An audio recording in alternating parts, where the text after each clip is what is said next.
Ayangnar Bangladesh ni sikok paywe Bharat hakotor sikok khaifai mani jorao urnang lai khabia sebrok bai te amobai khorok sa Bangladesh sikla khaika kokmani siti saiman jakka salbrong ni hai sikok khaina paimani Bharat hakotor podre por malai tlangui tongmani jorao BSF sipai rok nokhate kasona lai keno borok yakti sakhate podre por choprop mani koktma belai choprop mani ulo yogya woino BSF sipai rok kokna nangkha te a kokjak mani baino khorok sa sikla Bangladeshi khaika hanai kokma te abono toi phaika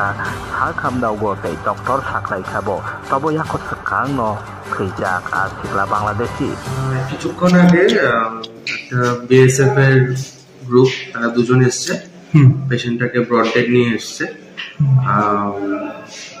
এসে আমাকে বলছে examine করার জন্য তো examine করার সময় আমি দেখলাম যে পেশেন্ট মানে কিছু পাওয়া যাচ্ছে না পেশেন্টের পালস বিপি কিছু পাওয়া যাচ্ছে না তো তারপরে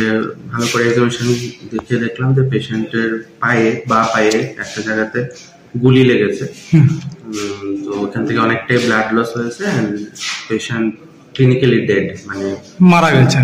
মৃত অবস্থায় পেশেন্টটাকে নিয়ে এসেছে আমাদের পেশেন্টের নামও কিছু কি এখনো তো কিছু জানা যাচ্ছে না কারণ আমি যখন যারা নিয়ে এসছে বিএসএফ এর ওদেরকে জিজ্ঞেস করার পরে ওরা কিছু বলতে পারছে শুধু বলছে যে উনি নাকি বাংলাদেশের বর্ডারে নাকি কিছু একটা ঝামেলা হয়েছে তখন ওরা গুলি করেছে কে গুলি করেছে বিএসএফ হ্যাঁ ওরা বলছে গুলি করাতে ওরা নিয়ে এসছে তারপর তো এখন আমরা পুলিশকে ইনফরমেশন দিয়েছি কোন থানাকা স্যার কৈলাসহর থানা আচ্ছা আমরা খবর দিয়েছি এখন ওনারা আসার পর ওনারা ডিসিশন নেবে যে এই বডিটা যে নিডফুল অ্যাকশন সেই অ্যাকশনটা নেবে আর কি আপাতত বডি আমাদের হাসপাতালেই আছে আমাদের তদারকিতেই আছে যারা নিয়ে এসছে ওনাদেরকে বলেছি বডি না নিয়ে যেতে যতক্ষণ না পুলিশ আসে কোন জায়গাতে হয়েছিল ঘটনাটা বলেছে কি আপনাদের পিএসএ না সেরকম তো বলেনি বলেছে যে বাংলাদেশের বর্ডারে ঠিক আছে ধন্যবাদ